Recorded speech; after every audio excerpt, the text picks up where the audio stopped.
The year was 2347, and humanity had been part of the Galactic Concord for exactly 200 years. In that time, they had learned one painful truth. The galaxy did not care about fairness. Ambassador Elena Vasquez stood at the window of her office on Station Prime, watching cargo ships drift past. Some of them were human vessels, marked with Earth's blue and green symbol. Most of them were not. She had spent 15 years in this place, fighting for her species through paperwork and polite meetings. She was tired. More than tired. She was finished. The message on her desk had arrived 3 hours ago. The Velith Dominion, an empire of insect-like creatures who had never liked humanity, had made their move. They claimed an old survey from before humans even reached space gave them rights to New Carthage. 12 million humans lived on that world. They had built farms and cities and lives there. Now they were being told to leave within 30 days or become Velith property. Elena had read the message 5 times. Each time, she felt the same cold anger building in her chest. 200 years. That was how long humanity had played by the rules. When they first arrived among the stars, they had been so hopeful.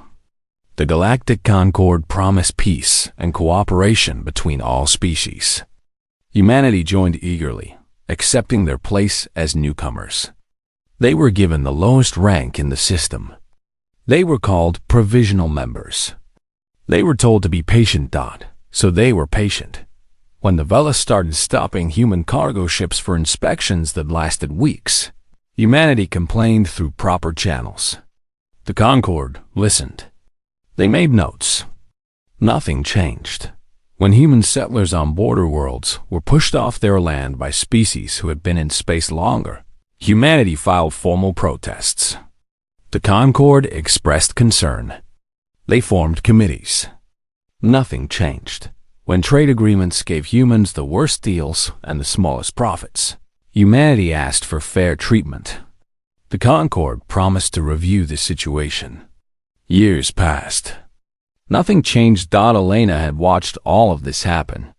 She had believed once that patience would be rewarded.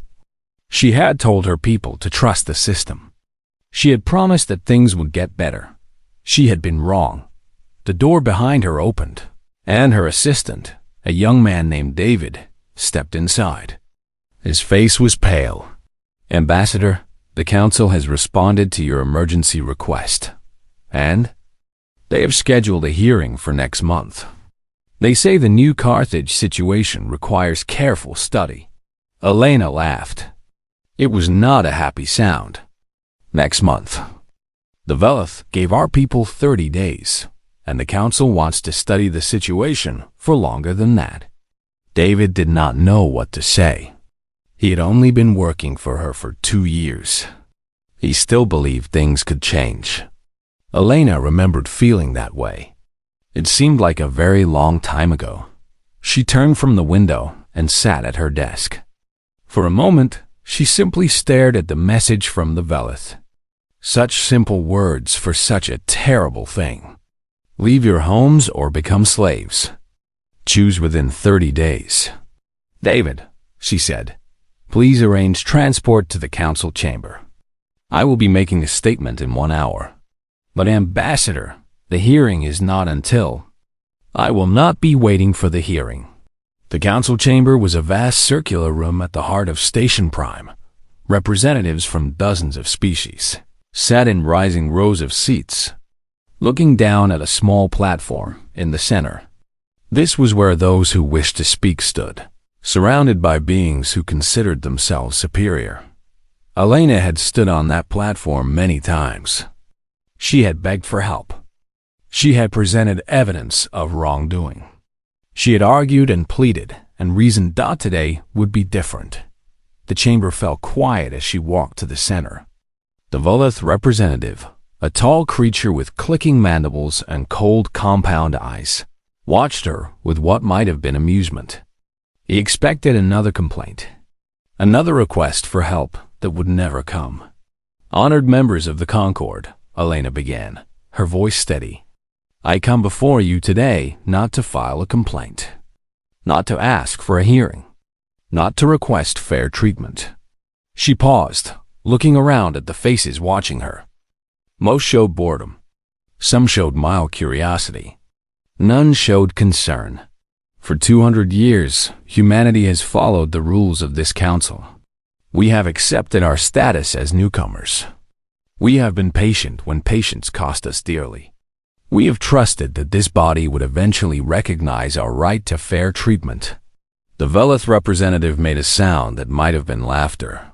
"Today," Elena continued, "the velith Dominion has demanded that 12 million humans abandon their homes or surrender their freedom. This is not a trade dispute. This is not a border disagreement. This is theft on a massive scale, and it is happening because the velith believe we are too weak to stop them." She took a deep breath. "This next part would change everything. I am not here to ask the council to help us. We have asked before. We know the answer. Instead, I am here to inform this body that humanity officially withdraws from the Concord's dispute resolution framework, effective immediately." For the first time, the chamber stirred. The velith representative leaned forward, his eyes fixed on Elena. "We will handle the New Carthage situation ourselves," she said. "We will protect our people with our own strength. We advise all parties involved in disputes with humanity to consider their positions carefully." She looked directly at the velith representative. "We are done asking for fairness. We are done trusting processes that were designed to keep us weak. We are done being patient." The velith clicked his mandibles. "Is this a threat, human?" Elena smiled. There was no warmth in it. "No. This is a statement of fact. We came to the stars hoping to find friends. Instead, we found a system built to exploit us. For 200 years, we tried to work within that system. That time is over." She turned and walked toward the exit. Behind her, the chamber erupted in noise. Species who had ignored humanity for centuries suddenly wanted to talk. The velith representative was demanding action. Punishment, retaliation. Elena did not stop. She did not look back. As she stepped through the doors, she activated her personal communicator. A single encrypted message went out across the stars, reaching every human military installation, every ship, every base. The message contained only 2 words: "Begin immediately." 200 years of patience had ended. Now the galaxy would learn what happened when humanity stopped being nice. Fleet Admiral Yuki Tanaka received the message in her office deep beneath the mountains of Switzerland. The room was simple and cold, filled with screens showing the positions of every human ship in the galaxy. She had spent 40 years preparing for this moment. Part of her had hoped it would never come, but it had come, and she was ready. She pressed a button on her desk, and the screens around her changed. Hidden fleets appeared on the maps. Ships that officially did not exist. Weapons that humanity had been forbidden to build. Plans that had been developing in secret for generations. The Galactic Concord believed they knew humanity's military strength. They were wrong. They had seen only what humanity wanted them to see. YUK, I picked up her communicator. "All commanders, this is Admiral Tanaka. Operation Silent Thunder is now active. You have your targets. Execute within 6 hours. No delays. No warnings." Across human space, ships began to move. The velith had more than 300 military installations within striking distance of New Carthage. Each one was protected by weapons and shields and soldiers who believed they were safe.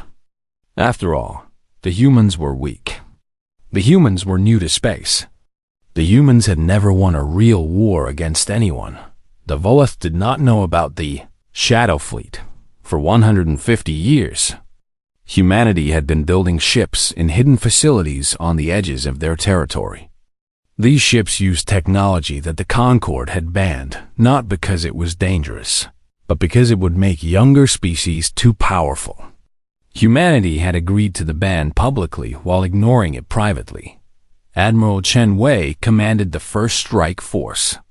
His ship, the Whisper, hung in dark space 3 light minutes from a velith military station. Around him, 20 other vessels waited in perfect silence. Their hulls were coated in materials that absorbed sensor signals. Their engines produced almost no heat. They were ghosts. All ships, Chung said quietly, weapons free in 3 minutes. Remember your targets. Remember why we are here. These people tried to steal our world. They thought we would do nothing. Let us show them how wrong they were. The attack happened everywhere at once. On 300 velith stations, the lights went out. Power systems failed. Weapons stopped working. Shields collapsed. In most cases, not a single shot was fired. Human technology simply reached out and turned everything off. The velith soldiers inside those stations found themselves sitting in darkness, surrounded by machines that no longer worked. They were not dead. They were not even hurt. But they were completely helpless. This was the message humanity wanted to send. We could have killed you. We chose not to. This time, on Station Prime, the council chamber erupted in chaos when the reports came in. The velith representatives screamed for war, for revenge, for the complete destruction of the human species. Other representatives looked at their screens with growing fear. How had the humans done this? How had they hidden such power? High Counselor Marin of the Althany, one of the oldest members of the Concord, called for silence. When the room finally quieted, he spoke in his slow, careful way. It appears we have made a serious mistake. The velith representative clicked his mandibles angrily. The only mistake was allowing these creatures into the Concord at all. We must strike back immediately. With what? Marin asked. They have just disabled your entire forward fleet without losing a single ship. Do you believe your home fleet will do better? Before anyone could answer, the main screen in the chamber flickered. A human face appeared. It was Admiral Tanaka, speaking from her command center on Earth. Members of the Galactic Concord, she said, I apologize for this interruption. I felt it was important to explain what has just happened. The chamber fell completely silent. For 200 years, humanity has followed your rules. We accepted our low status. We allowed ourselves to be exploited. We did this because we hoped you would eventually treat us fairly. She paused, letting her words sink in. That hope is gone. The velith Dominion attempted to steal our world and our people. The Concord did nothing. So we have done something ourselves.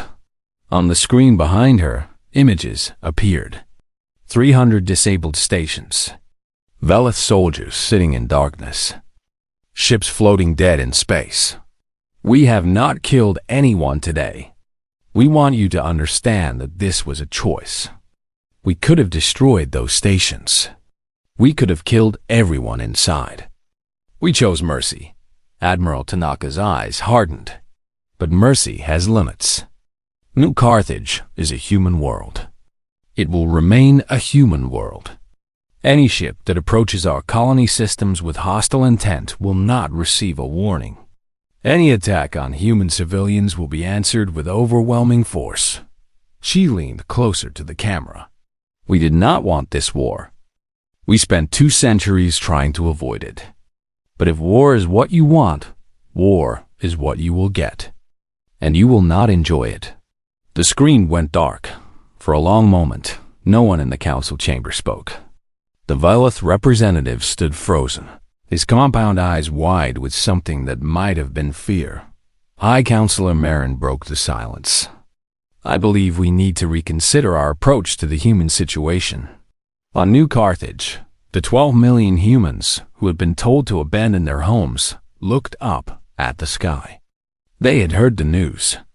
They had seen the footage of disabled velith stations. For the first time in weeks, they felt something other than fear. They felt hoped and in hidden bases throughout human space. Soldiers and pilots and engineers celebrated quietly. They had trained for this moment their entire lives. They had built weapons and learned tactics and prepared for a day they hoped would never come. Now the day was here. And humanity was ready. The long patience was over. The waiting was finished. After 200 years of being told their place was at the bottom, humans had finally shown the galaxy what they were truly capable of. This was only the beginning.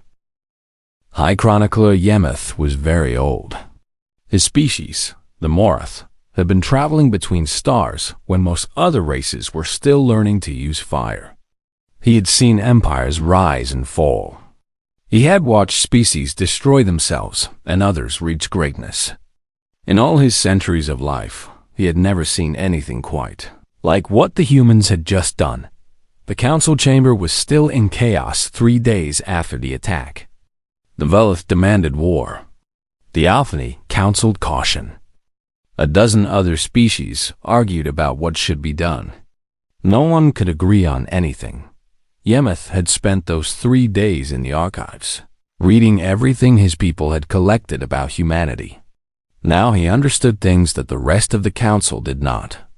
And what he understood frightened him. He rose slowly from his seat, and the chamber fell quiet. When a Morath wished to speak, everyone listened. They were the oldest. They had seen the most. Their words carried weight.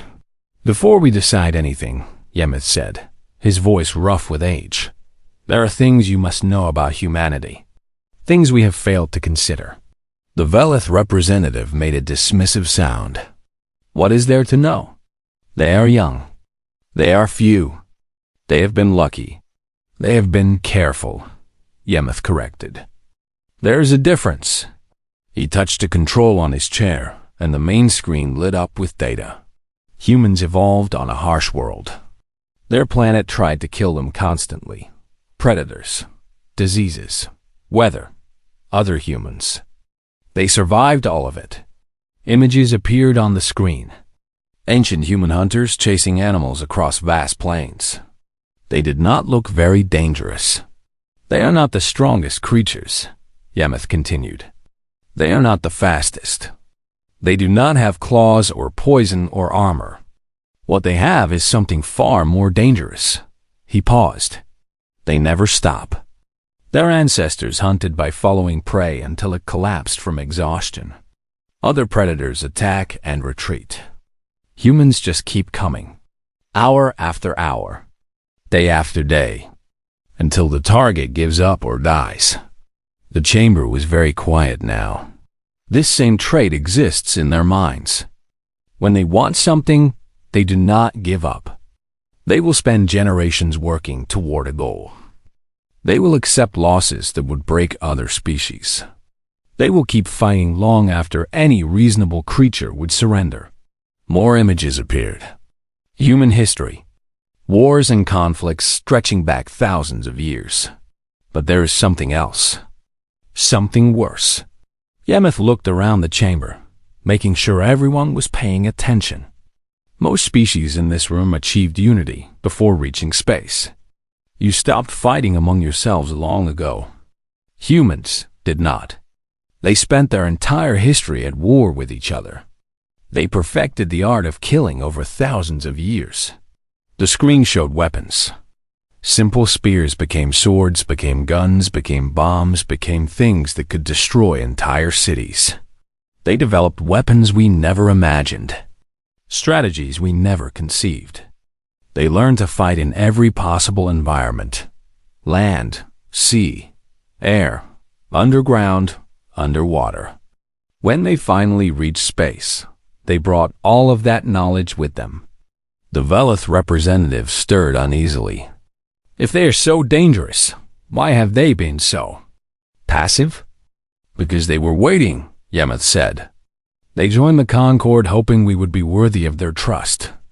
They followed our rules because they wanted peace. They were kind because kindness is their first choice, not because they are incapable of anything else." He let that sink in. We showed them that kindness would not be rewarded. We exploited their patience.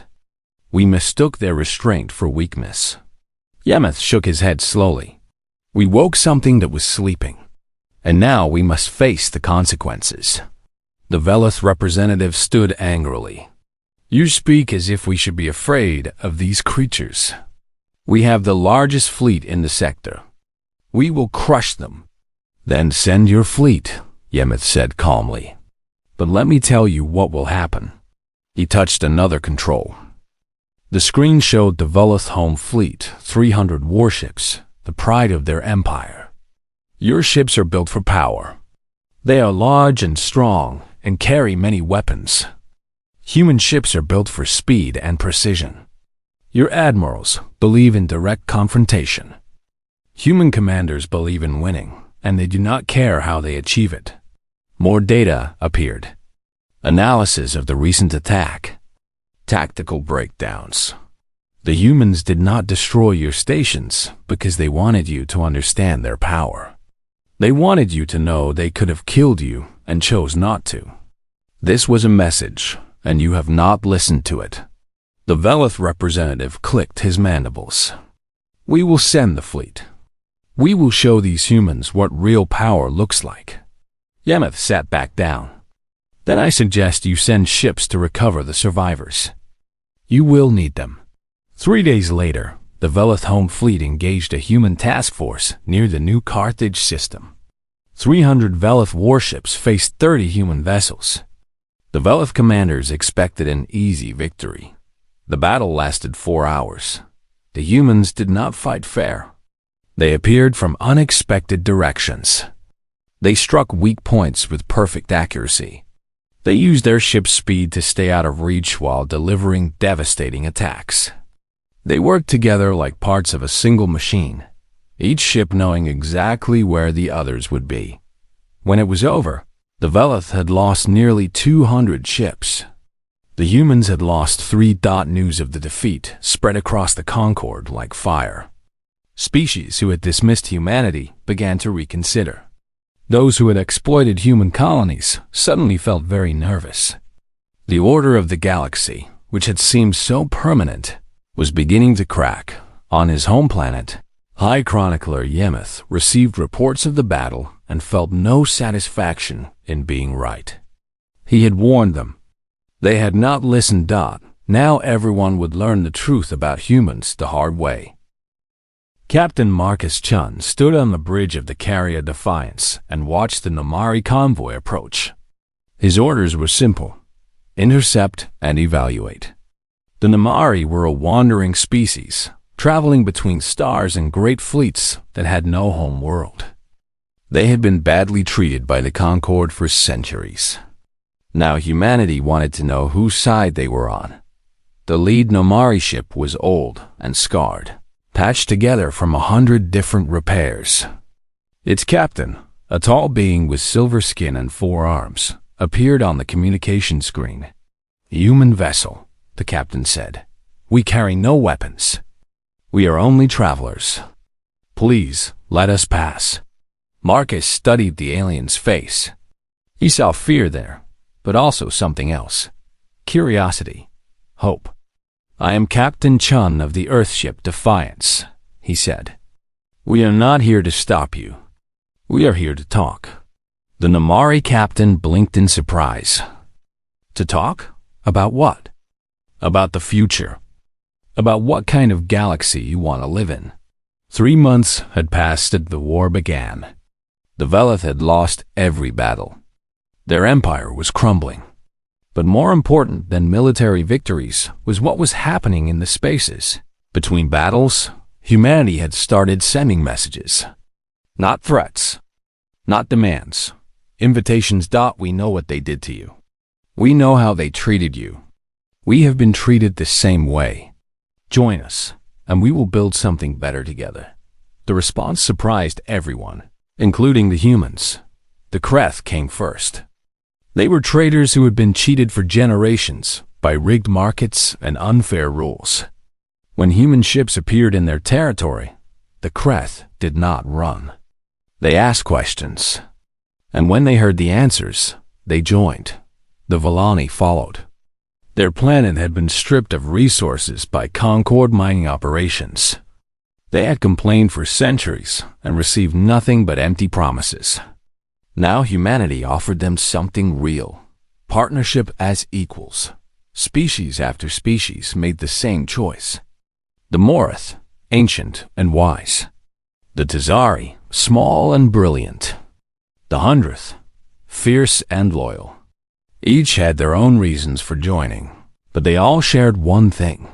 They were tired of being treated as lesser beings. On the bridge of the Defiance, Captain Chun watched the Namari captain think about his offer. "You are asking us to join a war," the alien said slowly. "No," Marcus replied. "We are asking if you are tired of being treated like you do not matter. We are asking if you want a voice in how the galaxy is run. We are asking if you would like to be respected. And if we say no, then you go on your way. We will not stop you. We will not hurt you. That is not who we are." The Namari captain was quiet for a long time. Then he did something unexpected. He laughed. "Do you know," he said, "in 300 years of wandering, no one has ever asked what we wanted. No one has ever offered us respect. Everyone takes from us. Everyone pushes us away. And now you, a species we have never met, you offer us friendship." He spread his forearms wide. "We accept." Back on Earth, Ambassador Vasquez watched the reports come in with growing amazement. 37 species had joined humanity's coalition in just 3 months. Former enemies were becoming friends. Old hatreds were being set aside. Something new was being born. She met with Admiral Tanaka in the command center to discuss their next moves. "The Concord is falling apart," Tanaka reported. "Half their member species are asking for peace. The other half are fighting among themselves. The velith are trapped in their home system and cannot break out. We could end this now," Vasquez said. "Push into their territory. Force a surrender." "We could," Tanaka agreed. "But should we?" Vasquez looked at the map showing their coalition's territory. It had grown so fast. Humanity had gone from being alone to leading an alliance that spanned a quarter of known space. "What do our new allies want?" she asked. "They want what we promised them. Fairness, respect, a place at the table." Vasquez nodded slowly. "Then that is what we must build. If we just conquer the old powers and take their place, we have not changed anything. We will have become what we fought against." "Some will call that weakness," Tanaka warned. "Let them. We did not start this war to become tyrants. We started it because we wanted a galaxy where species are judged by their actions, not their age. If we lose sight of that, we lose everything." The Admiral smiled. It was the first time she had smiled in months. "I was hoping you would say that." On dozens of worlds, the news spread. The Coalition of Free Worlds was not just fighting for humanity. It was fighting for everyone who had ever been told they were not good enough. Everyone who had been exploited and ignored and pushed aside. And on a damaged velith station, prisoners of war listened to Coalition broadcasts with growing confusion. They had been taught that other species were enemies. They had been told that humanity wanted to destroy them, but the humans gave them food and medicine. They treated their wounds. They spoke to them with respect. One young velith soldier asked a human guard why they were being treated so well. The guard shrugged. "Because we are not like you. We do not enjoy hurting people. We fight because we must, not because we want to. When this is over, we hope we can be neighbors instead of enemies." The soldier did not know what to say. His entire understanding of the universe was changing. Across the galaxy, millions of beings were experiencing the same feeling. The old order was dying. Something new was rising in its place, and humanity was at the center of it all. 1 year after humanity said enough, the galaxy gathered at Vega Station to sign a peace treaty. Ships from 40 different species filled the space around the massive structure. Some had been enemies weeks ago. Now they waited together, uncertain but hopeful, wondering what would come next. Ambassador Elena Vasquez walked through the corridors of the station, preparing for the most important moment of her life. In a few hours, she would stand before representatives of every major species and present the framework for a new galactic order. The document she carried had taken months to write. Every word had been debated and revised and debated again. Admiral Tanaka met her outside the Great Hall. The Admiral looked tired. She had spent the past year fighting a war she never wanted, and the weight of it showed on her face. "Our forces are in position," Tanaka said quietly. "If anything goes wrong, nothing will go wrong," Vasquez replied. "Today is about building, not fighting. Some of our allies disagree. They want us to push harder, take more territory, make the old powers pay for what they did." Vasquez nodded. She had heard these arguments many times. Many in the coalition believed humanity was being too soft. They wanted revenge for centuries of mistreatment. "If we take everything," she said, "we become what we fought against." The old Concord ruled through fear and power. We must be different. Otherwise, what was the point? The doors to the Great Hall opened. Inside, hundreds of beings waited in silence. At the center was a raised platform where the treaty would be signed. Above it, screens showed the faces of leaders watching from distant worlds. Vasquez walked to the platform alone. She looked out at the assembled species, former enemies, new friends, uncertain allies. They were watching her, waiting to hear what humanity wanted. She had planned a long speech. She had memorized every word. But standing there, looking at all those faces, she decided to speak from her heart instead. "1 year ago, I stood in a room much like this one and announced that humanity was done being patient. We had been exploited and ignored and mistreated for 2 centuries. We decided to fight back." She paused, letting the memories wash over her. "We won our battles. We built an alliance that spans a quarter of the galaxy. We could now do to others what was done to us. We could become the rulers of a new empire built on the same injustice we once suffered." The chamber was completely silent. "We choose not to." She held up the treaty document. "This agreement dissolves the old hierarchy forever. There will be no more levels of membership. No more species treated as lesser beings because they are young or small or different. Every signatory will have an equal voice. Every world will have equal protection." Murmurs ran through the crowd. Some sounded hopeful. Others sounded suspicious. "I know many of you are wondering why we would give up our advantage. We have the strongest fleet. We have the most allies. We could take whatever we want. Why would we choose equality instead of power?" She smiled sadly.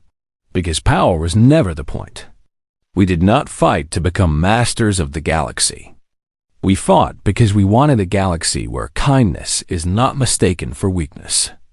Where fairness does not depend on how many ships you have. Where every species has the chance to grow and thrive and reach its full potential." She looked directly at the velith delegation, sitting in the corner of the room. Their empire was shattered. Their pride was broken. They expected punishment. "Even those who hurt us deserve a place in this new order. We ask only that they commit to the same principles we all will follow: respect for others, peaceful resolution of conflicts, and recognition that every being has value." The ceremony continued for hours. Species signed the treaty one by one. Some did so eagerly.